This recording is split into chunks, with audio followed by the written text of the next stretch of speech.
नमस्कार, 20 मिनट 20 खबर में आपका बहुत बहुत स्वागत है। मैं हूं आपके साथ ऋषिका। अगले 20 मिनट में हम आपको राजस्थान और देश की 20 अहम खबरों से रूबरू कराने वाले हैं। तो चलिए शुरू करते हैं 20 मिनट में 20 खबरों का सिलसिला। आधुनिक भारत में लोगों की प्यास की एक तस्वीर। राजधानी जयपुर में दिल्ली रोड खोले के हनुमान मंदिर के सामने एक ऐसी बस्ती आबाद है जहां पानी के लिए लोगों को तरसना पड़ता है। इस बस्ती में पीने लायक पानी की सप्लाई हफ्ते में एक बार होती है, लिहाजा उस पानी की हिफाजत के लिए लोगों को खास इंतजाम करने पड़ते हैं। जी हाँ, यहाँ पानी बेहद अनमोल है। पानी की चोरी होना आम बात है। कई बार चोर पानी की पूरी टंकी चुरा ले गए। उसके बाद से लोगों ने नसीहत ली और पानी की रखवाली के लिए उन टंकियों पर ताला लगाना शुरू कर दिया।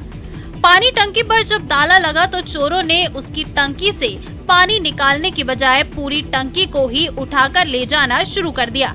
उसके बाद पानी की हिफाजत के लिए पहरेदारी का इंतजाम करना पड़ा। जयपुर में एक बस्ती ऐसी है जहां पर पानी की हिफाजत ताले लगा करके की जाती है। इस बस्ती के अंदर पानी की चोरी होती है और मीठे पानी के लिए लोग इतने तरसते हैं कि यहाँ 7 दिन में एक बार पानी के टैंकर से मीठा पानी आता है, जिसे लोग इन टंकियों में रखते हैं और बाकायदा ताले लगा करके इसकी हिफाजत की जाती है। और हर बस्ती में से एक आदमी रात को बाकायदा इस पानी की रखवाली के लिए यहाँ बैठता है ताकि पानी चोरी ना हो जाए, यहाँ से ले ना जाया जाए। सामुदायिक शौचालयों पर ताले लटक रहे हैं तो कहीं जर्जर हालत में है। ऐसे में लोगों के सामने खुले में शौच जाने के अलावा दूसरा कोई विकल्प नहीं है। परेशान करने वाली ये तस्वीरें राजसमंद की है, जहां प्रधानमंत्री नरेंद्र मोदी की महत्वाकांक्षी योजना स्वच्छ भारत मिशन की धज्जियां उड़ रही हैं। जिले के कुरज गांव में 3 सार्वजनिक शौचालय बने हैं, लेकिन पिछले 6 महीने से तीनों ही शौचालयों पर ताले लटक रहे हैं। ऐसे में प्रधानमंत्री नरेंद्र मोदी का स्वच्छ भारत का सपना कैसे पूरा होगा?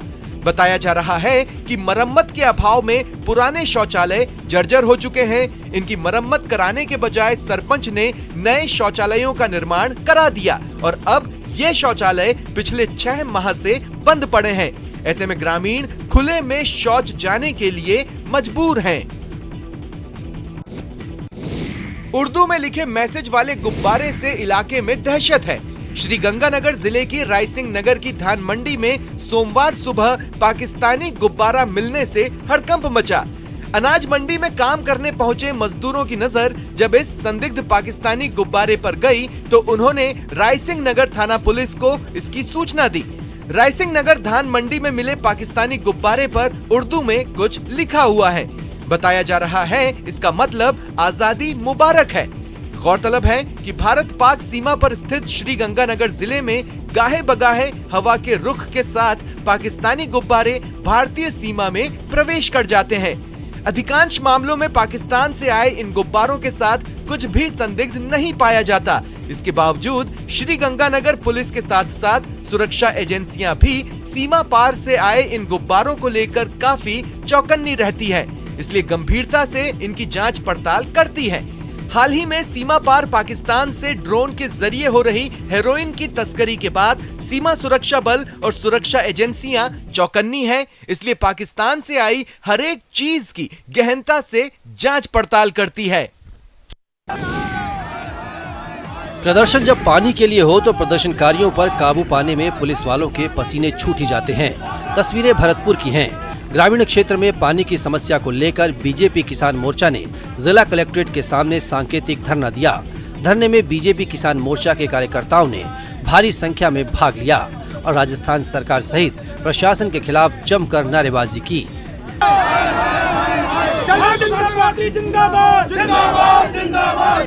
इन कार्यकर्ताओं ने कहा कि ग्रामीण क्षेत्रों में लोगों को पीने को पानी नहीं मिल रहा और विधायक 5 सितारा होटल में मौज मस्ती कर रहे हैं।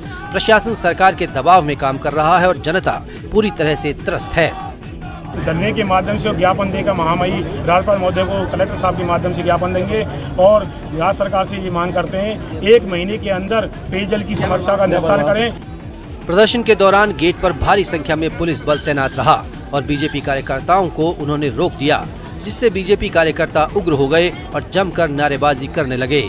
बाद में समझाइश कर 5 लोगों को अंदर जाने की अनुमति मिली। 5 लोगों ने कलेक्टर को राज्यपाल के नाम ज्ञापन सौंपा। भरतपुर में 50 साल से किराए पर रह रहे लोग अपने घरों की मांग को लेकर सड़कों पर आ गए।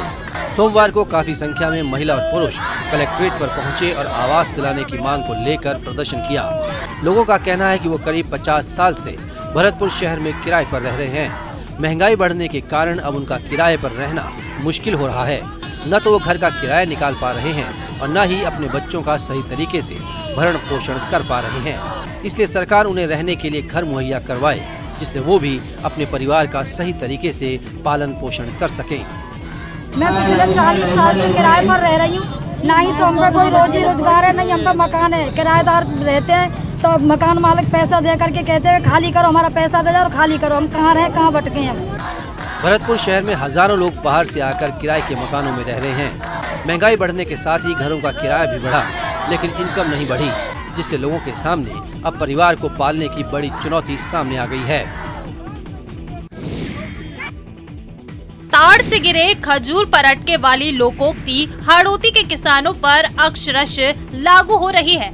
हाड़ौती के किसानों को पहले सरकारी खरीद में देरी होने से खुले बाजार में औने पौने दाम पर चना बेचने को मजबूर होना पड़ा और अब खरीद के टोकन मिल गए तो बारदाना नदारद है। कोटा में किसानों ने इन्हीं विसंगतियों को लेकर संभागीय आयुक्त से मिलकर गुहार लगाई।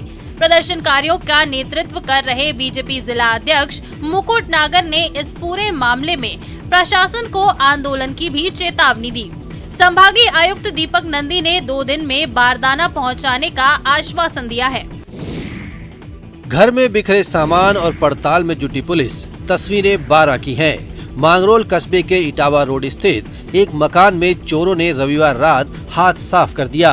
चोर मकान से लाखों रुपए की नकदी और जेवर लेकर पार हो गए।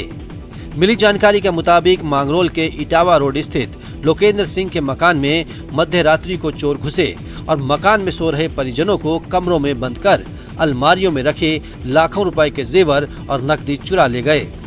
3 बजे तक की घटना है। ये 12 से 3 बजे के बीच हुआ है। जो भी हुआ है टोटल 2.5 से 3 लाख रुपए का सामान चोरी हुआ है, जिसमें कुछ गहने और नकदी चोरी हुई है। सूचना मिलने पर मांगरोल थाना पुलिस ने मौके पर पहुंचकर मुआयना किया। पहली जानकारी में सामने आ रहा है कि चोरों ने छत पर जाकर घर में लगे दरवाजे की कुंडी तोड़कर घर में प्रवेश किया और फिर वारदात को अंजाम देकर निकल गए। लोग पुलिस गश्त पर भी सवाल उठा रहे हैं। इसमें से कुछ गहने मम्मी के हैं, नकदी गायब हुई है, सब कुछ कुंदियाँ तोड़ दी गई और ऊपर छत की ऊपर से कुंदियाँ तोड़ी है। हमारे मकान में कमरों की कुंदियाँ लगा दी गई है, हमें पता नहीं चला।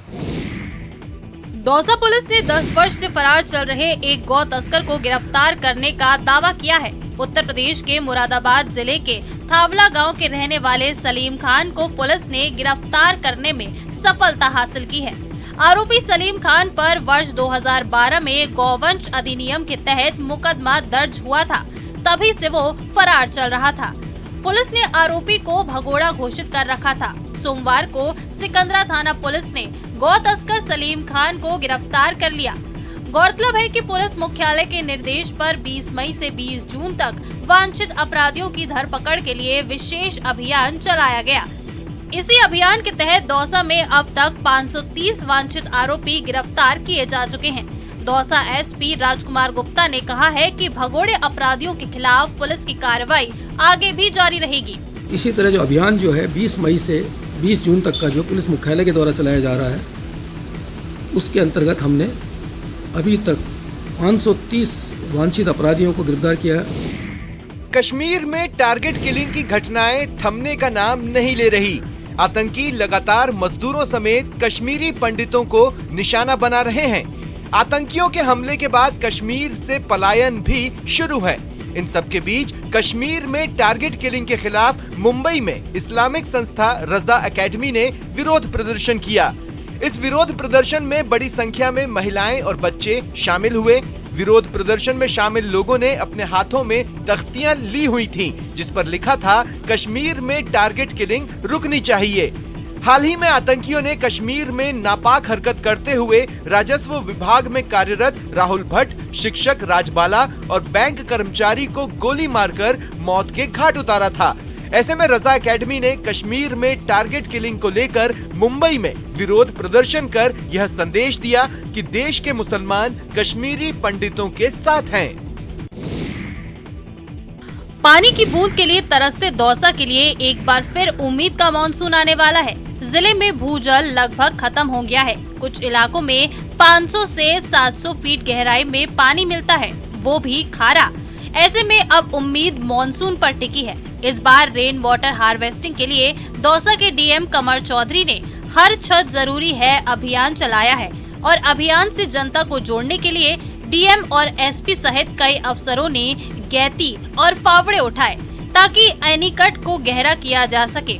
जी हां, दौसा में गंभीर पेयजल संकट के समाधान के लिए प्रशासन ने रेन वाटर हार्वेस्टिंग का काम वृहद स्तर पर हाथ में लिया है, लेकिन प्रशासन का मानना है कि जब तक आम जनता इस अभियान से नहीं जुड़ेगी तब तक ये मुहिम सफल नहीं हो सकती। इसी को ध्यान में रखते हुए दौसा कलेक्टर कमर चौधरी ने वर्षा जल संरक्षण के लिए प्रत्येक गांव में एक कमेटी बनाने का निर्णय लिया है। इस कमेटी के अध्यक्ष को जल पटेल का नाम दिया जा रहा है। प्रत्येक गांव के जल पटेल ये तय करेंगे कि गांव में बारिश का पानी किस क्षेत्र की तरफ बहता है और कौन सी जगह तलाई खोदनी है या फिर तलाई गहरी करनी है। जो वर्षा जल संरक्षण की फोर्स बनाई है उसका जो अध्यक्ष होगा उसको जल चौधरी का नाम देने का सोच रहे हैं, या जो भी नाम रहेगा जल पटेल या जल चौधरी का नाम देने का उसमें सोच रहे हैं। पानी की किल्लत का एक वीडियो महाराष्ट्र के नासिक से सामने आया है। नासिक के गांव चिचला खैर में लोग पानी की भारी कमी से जूझ रहे हैं। पानी निकालने के लिए लोगों को कुएं की गहराई तक जाना पड़ रहा है, लेकिन वहां से भी लोगों को साफ पानी नहीं मिल रहा। कुएं से मटमैला पानी निकल रहा है। वीडियो में देखा जा सकता है कि कैसे लोग पानी लेने के लिए कुएं के पास खड़े हैं। एक शख्स कुएं के अंदर जाकर सभी की बाल्टियों में पानी भर रहा है। पानी गंदा होने की वजह से लोग उसे चुन्नी या कपड़े से छान रहे हैं। लोगों का कहना है कि 1 महीने से गांव में पानी नहीं है। उन्होंने सरकार से पानी की सुविधा देने की मांग की है। हम लोग इंसान हैं, चींटियों के जैसे घर में रहते हैं, हमें पानी नहीं मिलता है। हमारी यही सरकार से मांग है कि हमें पानी दे दो। ये साल नहीं हुआ तो उस साल हो। किसी क्रिकेटर को एक हाथ से छक्के चौके लगाते देखा है? नहीं ना? चलिए आज देख लीजिए। युवा माखन सिंह राजपूत का जन्म से बायां हाथ नहीं है। क्रिकेट के प्रति ललक ने माखन सिंह को क्रिकेट से जोड़े रखा।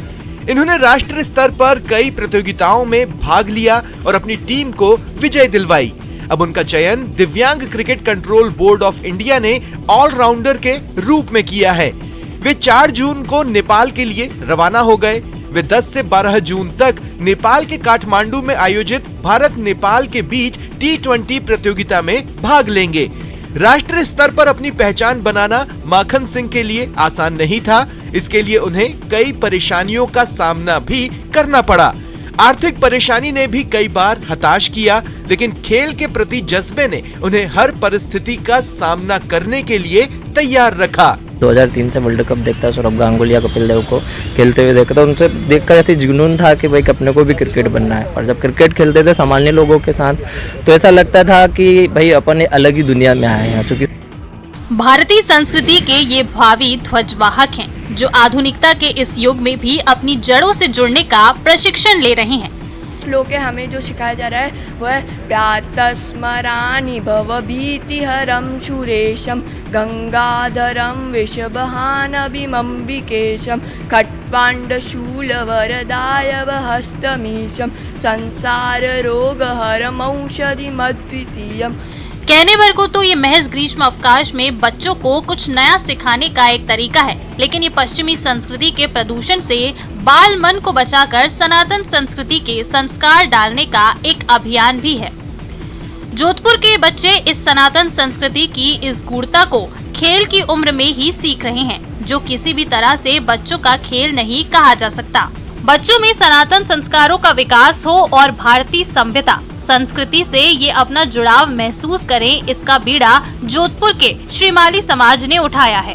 धार्मिक एवं सांस्कृतिक उत्थान के लिए बालकों में जो पाश्चात्य संस्कृति के कारण प्रदूषण फैल गया है और भारतीय संस्कृति के पोषक तत्वों को भूल गए हैं, उसको ध्यान में रख कर के 21 दिवसीय शिविर, बाल संस्कार वैदिक शिविर शुरू किया है।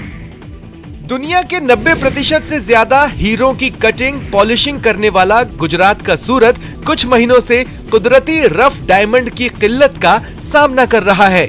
रूस यूक्रेन युद्ध के चलते पैदा हुई इस समस्या से निपटने के लिए शहर की डायमंड इंडस्ट्री ने लैब ग्रोन डायमंड यानी LGD का उत्पादन बढ़ाया है। वैसे भी कृत्रिम हीरों की मांग भारत समेत दुनिया भर के गहनों के बाजारों में धीरे धीरे बढ़ रही है। ये हीरे अरबों साल धरती के सीने में दफन हीरो जैसे ही दिखते हैं, लेकिन इनकी कीमत उनसे कई गुना कम होती है। लैब में तैयार किए गए हीरे यानी लैब ग्रोन डायमंड्स LGD दिखने में बिल्कुल खदानों से निकाले गए हीरो की तरह होते हैं, लेकिन ऐसे हीरो को धरती के नीचे से निकालने के बजाय लैब में उगाया जाता है। यह सिद्धांत टेस्ट ट्यूब बेबी और कुदरती तरीके से जन्म लेने वाले बच्चे की तरह ही है, जिसमें प्रक्रिया अलग अलग होने के बावजूद अंतिम परिणाम एक ही होता है। लैब ग्रोन हीरे खरीदने का लाभ यही है कि वे खदान से नहीं निकाले जाते हैं, इसलिए न सिर्फ पर्यावरण बल्कि जेब के लिए भी मुफीद हैं। नवनियुक्त न्यायाधीश शुभा मेहता ने सोमवार को हाईकोर्ट जस्टिस के रूप में शपथ ली और इसी के साथ शुभा मेहता का राजस्थान हाईकोर्ट में जज बनना इतिहास के स्वर्णिम पन्नों में दर्ज हो गया। ऐसा इसलिए क्योंकि उनके जज के तौर पर नियुक्त होने के बाद पहली बार ऐसा हुआ कि जब राजस्थान में पति पत्नी दोनों जज बन गए।